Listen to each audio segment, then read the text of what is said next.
입니다. 한번 인사합시다. 이제 우리 에베네셀 그 시리즈 설교 오늘로 마지막을 맞이하게 되었습니다. 여기까지 우리를 도우신 에벤에셀의 하나님이라는 제목으로 말씀을 나누겠습니다. 지난 2주에 걸쳐서 첫날은 우리가 에벤에셀의 착각에 대해서 살펴보았죠. 하나님을 이용하려는 영적인 무지와 착각에 사로잡혀 있을 때 어떤 결과를 맞이하게 되는지를 우리는 보았습니다. 지난 주일에는 미스바 없이는 당신의 에베네셀도 없다라는 제목으로 나누었지요. 미스바는 어떤 사건이 일어난 장소입니까? 대참회의 사건이 있었던 장소였습니다. 하나님을 떠나서 엉뚱한 신들을 쫓고 그것들이 만족과 기쁨을 줄 수 있을 것이라는 헛된 생각에 사로잡혀서 살았던 그 모든 일들이 허망한 것이었음을 깨닫고 그들은 눈물을 쏟고 종일토록 금식하며 여호와 하나님께 우리가 범죄했습니다. 마음을 쏟아놓고 통회하고 있는 모습을 우리는 보았습니다. 그들의 회개는 일시적인 슬픔의 감정을 표현하는 것이 아니었습니다. 그들은 여호와 하나님만을 섬기는 완전한 변화의 모습으로 죄의 길에서 돌이키는 모습을 보여주었다라는 것입니다. 미스바도 경험하였습니다. 그렇다면 이제 하나님께서 그들을 도와주시기만 하면 되는데 관계도 회복되고 했으니 해피 엔딩으로 마무리되면 될 것 같은데 오늘 본문은 그렇게 진행되지 않고 있습니다. 7절 말씀 보시기 바랍니다. 7절입니다. 이스라엘 자손이 미스바에 모였다함을 블레셋 사람들이 듣고 그들의 방백들이 이스라엘을 치러 올라온지라. 이스라엘 자손들이 듣고 블레셋 사람들을 두려워하여. 미스바에서 대각성 집회가 열리게 된 겁니다. 그들 안에 진정한 회개가 일어났습니다. 하나님의 말씀이 이스라엘을 다스리기 시작했습니다. 그런데 갑자기 블레셋이 쳐들어오게 된 겁니다. 그렇습니다. 우리 안에 영적인 각성과 회복이 일어나기 시작할 때에 사탄은 더 기승을 부리게 되는 것입니다. 여러분 경험을 한번 돌아보시기 바랍니다. 내가 좀 영적으로 깨어있고 하나님 앞에 믿음으로 살아보려고 결단하고 기도를 시작할 때 더 큰 시험거리와 시련이 일어나는 경우가 많이 있다라는 겁니다. 좀 마음을 정해가지고 기도 열심히 하고 내려왔는데 가정에서 가까운 이들이 평소보다 더 자신을 괴롭히는 그러한 일들이 일어날 수 있는 것입니다. 이 모든 일들이 바로 우리 안에 눈에 보이지 않는 영적인 전쟁이 일어나고 있다라는 반증입니다. 사탄은요, 우리가 열심히 활동하고 열심히 봉사할 때 별로 긴장하지 않습니다. 하지만 우리가 하나님 앞에서 마음을 정하고 회개를 하고 기도를 하기 시작하면 사탄은 바삐 움직이기 시작합니다. 사탄도 무엇이 중요한지를 잘 알고 있기 때문입니다. 그렇기 때문에 믿음의 사람들이 믿음으로 살아보려고 기도하고 몸부림칠 바로 그 순간에 더 집요하게 공격을 해 들어오게 되는 것입니다. 꼭 기억하시기 바랍니다. 하나님만을 섬기고 믿음으로 나아가려고 할 때 여러분 앞에 시험과 위기가 닥쳐올 수 있습니다. 그때 놀라지 마십시오. 사탄의 시험에 걸려 넘어지지 마시고 더욱 그 순간에 하나님의 이름을 크게 부르시고 믿음으로 앞에 놓인 장애물들을 뛰어넘으실 수 있기를 주님의 이름으로 축복합니다. 내가 주를 의뢰하고 신뢰한다라는 말입니다. 내가 주를 신뢰하고 적군을 향해 달리며 내 하나님을 의지하고 담을 뛰어넘나이다. 여러분 앞에 놓인 그 장벽을 뛰어넘으셔야 하는 것입니다. 자, 이스라엘 백성의 상황을 보십시오. 그들에게 위기가 발생했습니다. 어떻게 극복할 수 있겠습니까? 사장의 그 아픈 추억이 떠올라오게 되는 겁니다. 사장에서는 처참한 패배를 당했지 않습니까? 동일한 적군이 블레셋이 다시 쳐들어온 것입니다. 그들은 처음에는 어떻게 반응하였습니까? 7절 하반절 보면 블레셋 사람들을 두려워하여라고 말합니다. 그들은 또다시 두려움에 빠졌습니다. 이것이 우리 인생의 연약함입니다. 문제가 생기면 우리 안에 두려움은 일어날 수밖에 없는 겁니다. 하지만 더 중요한 것은 무엇인가? 두려운 감정이 끝이 아니라 그 두려움에 어떻게 대처할 것인가? 어떻게 반응할 것인가? 이게 정말 중요한 것입니다. 두려워하는 마음은 일어날 수 있지만 그 두려움에 우리의 마음이 장악을 당하게 되면 절망하게 되면 게임은 끝난 것입니다. 싸워보지도 못하고 포기하고 주저앉게 되는 것입니다. 하지만 이스라엘은 그렇게 반응하지 않았습니다. 두려움 중에도 그들은 하나님을 의지하는 모습을 보여주고 있습니다. 8절을 보십시오. 이스라엘 자손이 사무엘에게 이르되 당신은 우리를 위하여 우리 하나님 여호와께 쉬지 말고 부르짖어 우리를 블레셋 사람들의 손에서 구원하시게 하소서. 보십시오. 4장과는 확연히 달라진 모습을 보여주고 있습니다. 4장에서는 그들이 패배한 후에 어떻게 행동했습니까? 어찌 여호와께서 우리를 블레셋 사람들 앞에 패하게 하셨는고? 하나님께 패배의 원인을, 책임을 전가하고 있는 모습을 보였습니다. 그런 다음에는 어떻게 그들이 선택을 하였습니까? 실로에 있던 여호와의 법궤를 가져다가 그것으로 우리를 구원하게 하자. 이 두 가지를 잘못된 반응을 하고 있는 겁니다. 첫 번째로는 패배의 원인을 하나님께 돌리는 거죠. 책임을 전가하고 있는 모습입니다. 사랑하는 성도 여러분, 우리가 어떤 일을 하든지 실패할 수 있지요. 실수할 수 있습니다. 하지만 실패를 경험했을 때에 그 원인을 잘 분석하는 것 중요한 일입니다. 하지만 우리가 분석만 하고 책임 소재만 따지고 기도하지 않는다면 공동체는 일어설 수 없는 겁니다. 말만 무성하고 분석만 무성한 교회가 아니라 기도로 풍성하게 세워져 나가는 그런 교회 되도록 먼저 기도하실 수 있기를 주님의 이름으로 축복합니다. 7장으로 넘어오면 이스라엘 백성들은 달라진 모습입니다. 하나님께 어찌하여라고 원망하거나 책임을 전가하고 있지 않습니다. 대신 그들은 중보 기도를 사무엘에게 요청하는 모습을 보여주고 있습니다. 당신은 우리를 위하여 우리 하나님 여호와께 쉬지 말고 부르짖어 우리를 구원하시게 하소서. 달라진 모습입니다.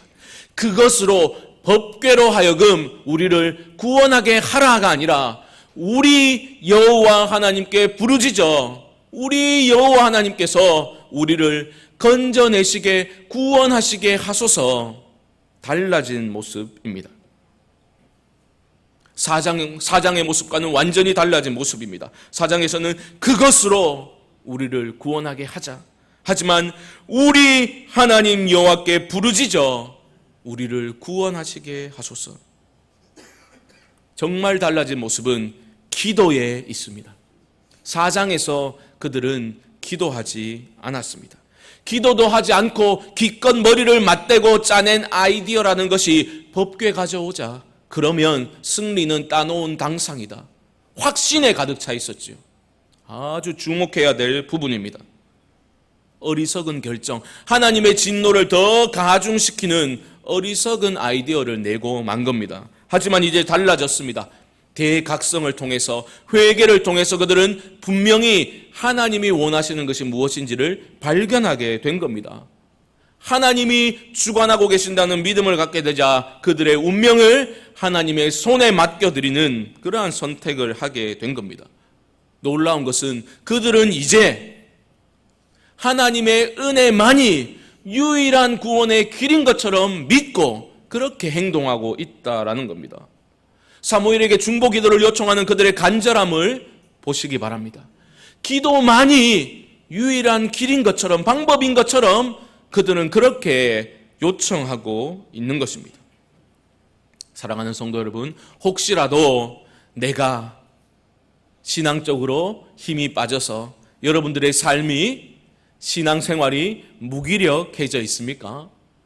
내 신앙생활의 무기력함이 내 기도의 무기력함 때문은 아닌지 여러분 심각하게 내면을 성찰해 보시기 바랍니다. 우리의 삶의 무기력이라는 것은 어쩌면 우리의 기도가 빈약하기 때문이 아닌가 여러분 돌아보실 수 있기를 바랍니다. 여러분들은 기도라는 말을 들으면 무엇이 금방 떠오릅니까? 기도하자라는 말을 들으면 여러분의 반응은 어떠합니까? 기도한들 뭐가 달라지기나 하겠어? 너무나 많은 사람들이 오랜 기간 동안 교회를 출입하면서도 기도를 최선의 수단으로 삼지 않습니다. 그저 최후의 수단 정도로만 취급하는 모습을 보게 됩니다. 이것저것 다 해보고서 마지막에 한다는 말이 아이고 기도나 한번 해보자. 기도가 최선의 수단임을 알지 못하는 겁니다. 여러분, 기도에 대한 우리의 태도가 바로 하나님에 대한 우리의 태도를 그대로 보여주는 겁니다. 여러분은 어떻게 하시겠습니까? 너는 내게 부르짖으라 내가 네게 응답하겠다. 하나님은 내게 부르짖으라 분명히 말씀하셨습니다. 하나님은 우리 인생의 근원적인 문제 해결을 위한 열쇠를 답을 가지고 계시기 때문에 너는 내게 부르짖으라 말씀하시는 것입니다. 그 하나님께 전심으로 여러분들의 마음을 토해 놓으며 기도하실 수 있기를, 기도가 회복될 수 있기를 주님의 이름으로 축복합니다. 참된 회개가 있고 나면 내가 어떤 방향으로 가야 될지 보게 되는 겁니다. 내가 어느 편에 서야 될지가 분명히 보이기 시작하는 겁니다. 이스라엘 백성들을 보십시오. 그들은 이제 하나님만을 의지하게 됩니다. 사무엘에게 중보기도를 간절히 요청하게 됩니다. 중보기도를 요청했다라는 것은 리더로서 그 사무엘을 사사로 인정했다라는 의미입니다. 참 회개를 통해서 하나님을 바로 보게 되면 공동체 안의 질서도 회복이 되는 겁니다. 교회라는 곳은요, 여러 가지 다양한 의견들을 조율하는 것이 우선이 아닙니다. 한 성령 안에서 우리의 시선이 모두가 하나님께로 우리의 시선이 향하게 되고 그 하나님을 우리가 전심으로 함께 사랑할 때에 진정한 하나됨은 이루어지게 되는 줄 믿습니다.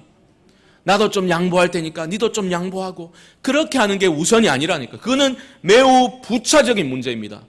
우리가 한 하나님을 한 성령 안에서 바라보고 하나님을 사랑하고 순종하면 그 공동체는 하나됨을 지켜나가는 공동체가 되는 것입니다. 보십시오. 이제 이스라엘 백성들은 사무엘에게 간절하게 기도할 것을 요청했습니다. 기도 요청을 받았으면, 부탁을 받았으면 뭘 하면 됩니까? 기도하면 되잖아요. 요청을 받았으면 기도하면 되는데 사무엘은 곧바로 기도하지 않습니다. 9절 말씀 보십시오. 사무엘이 전 먹는 어린 양 하나를 가져다가 온전한 번제를 여호와께 드리고 이스라엘을 위하여 여호와께 부르짖음에 여호와께서 응답하셨더라. 그냥 여호와께 부르짖은 게 아닙니다. 그냥 곧바로 기도에 들어간 것이 아니라 온전한 번제를 여호와 하나님께 올려드리고 있는 겁니다. 온전한 희생 제사를 통해서 이스라엘 백성 전체를 하나님께 올려드리고 있는 거예요. 너무나 중요한 부분입니다. 보십시오. 참 회개가 있었습니다. 눈물을 쏟으며 마음을 쏟으며 금식하는 여호와께 우리가 범죄했습니다. 죄의 고백이 있었고 슬픈 감정이 있었고 돌이키는 행동이 있었습니다. 하지만 마지막으로 하나님의 하나님 되심을 인정하는 내 자리가, 내 위치가 어딘지를 깨닫는 모습으로 열매로 나타나고 있다라는 것입니다. 참 회개를 하게 되면 내가 하나님께 제물로 올려드려져야 되는 삶이로구나라는 것을 자기 자리를 바로 알게 되는 것입니다. 언제나 대각성의 그러한 사건이 있을 때마다 일어났던 일입니다. 사랑하는 성도 여러분, 우리 안에 참된 회개가 일어나게 되면 우리 삶에서 우리는 참된 영적 예배를 드리는 삶으로 회복되는 것입니다. 전심으로 하나님을 높여 경배하고 삶의 전 영역에서 내 삶의 전부를 온전한 번제처럼 내 삶의 전부를 하나님께 올려드리고자 하는 열망이 우리 안에 일어나게 되는 것입니다. 내가 하나님의 모든 자비하심으로 너희를 권하노니 너희 몸을 하나님이 기뻐하시는 거룩한 산 제물로 드리라. 이는 너희가 드릴 영적 예배니라. 영적 예배라는 표현에는 익숙해져 있지만 우리는 내 삶의 전부를 온전한 번제로 올려드리는 데는 매우 둔한 그러한 모습을 보일 때가 많이 있다라는 것입니다. 보십시오. 이제 하나님의 능력을 자기 상황과 내 필요에 맞게 구미에 맞게 이용하려는 그러한 모든 일체의 헛된 시도들을 이스라엘 백성들은 반복하고 있지 않습니다. 그들 자신을 온전한 번제로 올려드리고 하나님을 인정하며 기도로 나아갔을 때에 하나님께서 응답해 주셨다라는 거죠. 그들이 그들 자신을 온전한 희생제물로 올려드리지 않았더라면 이번에도 그들은 블레셋의 희생제물이 되고 말았을 겁니다. 그런데 이번엔 달랐습니다. 하나님만을 온전히 바라보고 그들의 전부를 드리며 나아갔을 때 여호와께서 응답하셨더라. 여러분, 이 세상 어떤 말보다 아름답고 듣고 싶은 말 아닙니까? 여호와께서 응답하셨더라. 이 말이 여러분 어떻게 들리십니까? 아이고 나와는 상관없다. 딴 세계, 딴 세상 이야기처럼 들리십니까? 그렇다면 무엇을 수정해야 될까요? 하나님의 태도를 수정해야 되겠습니까? 아니면 하나님에 대한 우리의 태도를 수정해야 되겠습니까? 사랑하는 성도 여러분, 하나님은 여러분들을 사랑하시고 여러분들에게 항상 최상의 것을 주시기를 기뻐하시는 분이심을 믿으실 수 있기를 바랍니다. 그 하나님의 마음을 깨달아 아시고 그 하나님의 마음에 합한 기도와 삶을 올려드릴 수 있기를 주님의 이름으로 축복합니다. 하나님은 응답하셨습니다. 블레셋이 쳐들어왔을 때 어떻게 응답하셨습니까? 10절 중반절 보시면 그날에 여호와께서 블레셋 사람에게 큰 우레를 발하여 그들을 어지럽게 하시니 그들이 이스라엘 앞에 패한지라. 큰 우레가 있었는데 그 우레가 블레셋 사람들에게만 떨어졌다는 것, 하나님의 초자연적인 개입입니다. 그래서 이스라엘은 승리를 거두게 되는 것입니다. 기적적인 승리 거둔 후에 이제 이스라엘 백성들이 어떻게 행동하는지를 여러분 주목해서 보시기 바랍니다. 기적적인 승리가 너무나 중요하지만 그 후에 그들은 어떤 모습을 보이고 있는가? 12절 말씀 보십시오. 사무엘이 돌을 취하여 미스바와 센 사이에 세워 이르되 여호와께서 여기까지 우리를 도우셨다 하고 그 이름을 에벤 에셀이라 하니라. 그들은 지금 기념비를 세우고 있는 거예요. 에벤은 돌입니다. 에젤은 도움이라는 뜻이에요. 에벤 에셀은 도움의 돌이라는 뜻입니다. 여호와께서 여기까지 도우셨다. 에벤 에셀 기념비를 세우고 있습니다. 보통 전쟁에서 이기면 어떤 일이 일어납니까? 혁혁한 공로를 세운 사람들을 기념하는 비를 세우곤 하죠. 하지만 이스라엘을 보십시오. 하나님께서 승리를 주신 것을 인정하는 마음으로 사람들의 이름을 높이는 것이 아니라 여호와 하나님만을 높이는 기념비를 세우고 있는 것입니다. 여호와께서 우리를 여기까지 도우셨다. 이 마무리만 잘하면 하나님께서 여러분들의 삶을 책임져 주실 줄 믿습니다. 마무리가 너무너무 중요한 겁니다. 내가 아니라 하나님이 하신 겁니다. 하나님이 도우셔서 하나님의 은혜로 이 하루도 살아갑니다. 이 고백을 지속적으로 할 수 있는 사람들이 성도들이요, 성도들을 하나님께서 도우시는 것입니다. 기도 응답을 받고서 너무나 안타까운 일을 보게 됩니다. 기도 응답을 받았는데 응답 후에 넘어지는 경우를 보게 됩니다.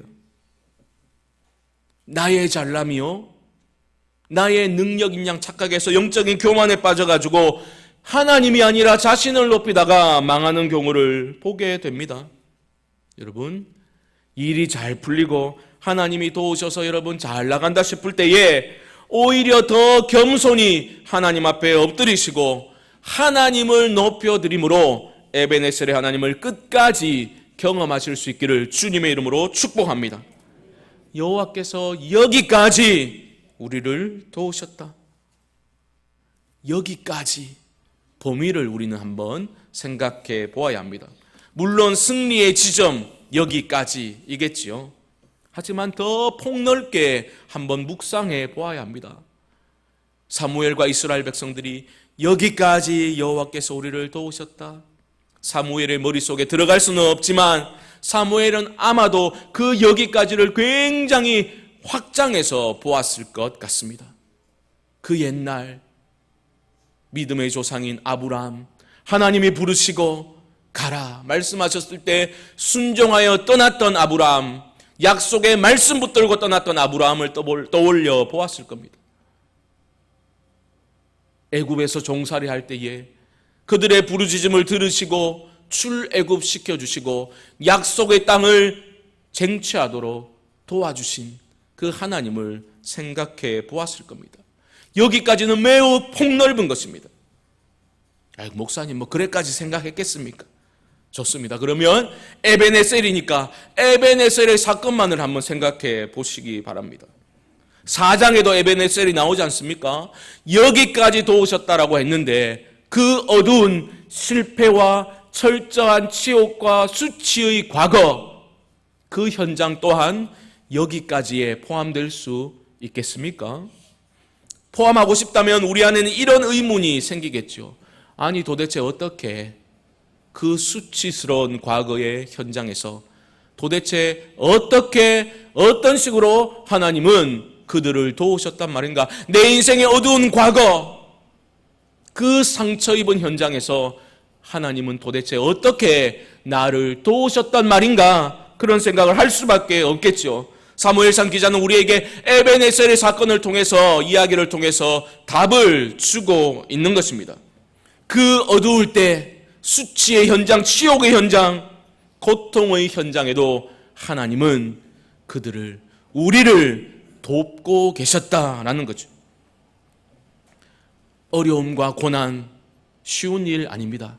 하지만 고난을 통해서 우리 삶에 어느새 뿌리내린 우상들을 제거하고 하나님 한 분만을 의지하는 자리로 돌이킬 수만 있다면 그 가운데, 고난의 가운데도 유익이 있다라는 겁니다.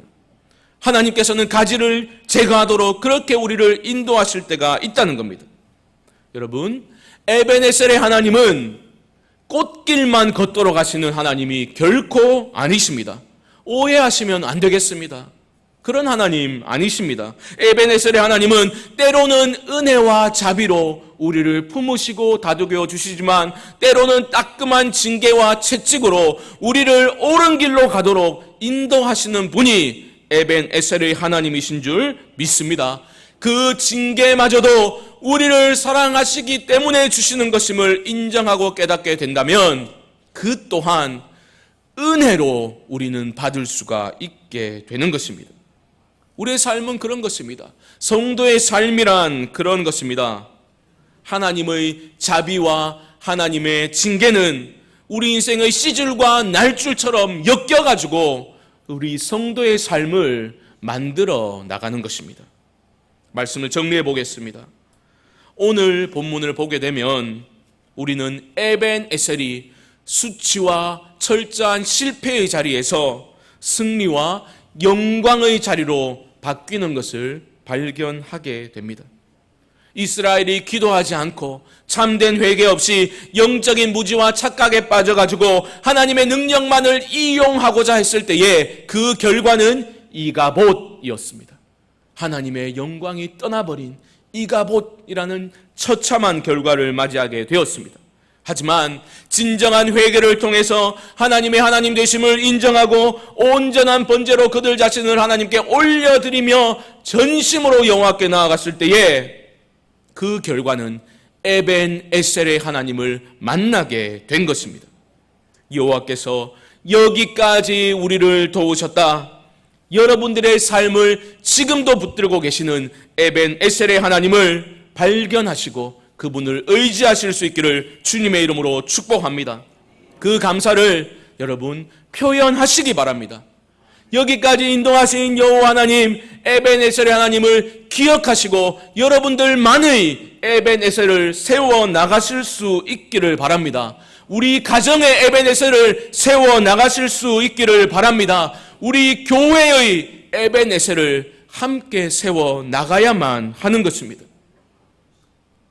우리를 도우시는, 우리를 인도하시는 하나님의 그 손길은 절망적인 어둠의 순간에도 여전히 나를 붙들고 계셨음을 여러분 발견하실 수 있기를 바랍니다. 여기까지 하나님이 도우신 거예요. 우리 믿음의 사람들에게는 결정적인 여기까지의 은혜가 있습니다. 그 자리는 어디입니까? 바로 십자가 대속의 사건이 일어난 바로 그 자리까지가 성도에게 있어 결정적인 여기까지입니다. 무슨 말입니까? 우리가 하나님과 원수되었을 때에, 우리가 한마디로 최악의 상태였을 때에 최상의 것인 독생성자 예수 그리스도를 주심으로 여기까지 인도하신 하나님을 우리는 기억해야 하는 겁니다. 상식적으로 여러분 생각해 보십시오. 최악의 상태일 때 최상의 것을 주셔가지고 결정적인 여기까지를 이루신 하나님께서 여러분들의 남은 삶 책임져 주시지 않으시겠습니까? 반드시 책임져 주신다는 겁니다.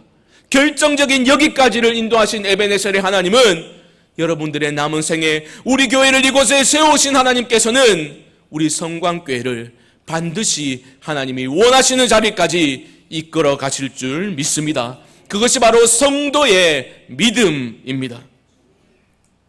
그러므로 여러분, 확신 가운데 결정적인 여기까지를 경험하신 성도님들이라면 확신 가운데 여러분들이 지금 그 어떠한 깨어진 자리, 절망의 자리에 있다 하더라도 그 자리를 박차고 일어서 나오실 수 있기를 바랍니다. 여기까지 인도하신 에벤에셀의 하나님께 우리 모두의 시선을 고정하고 그 하나님과 동행하고 우리의 입을 열어서, 우리의 마음을 열어서, 우리의 온 마음으로, 온 삶으로 그 하나님만을 높여드릴 수 있는 믿음의 사람들로 살아가실 수 있기를 주님의 이름으로 간절히 축원드립니다.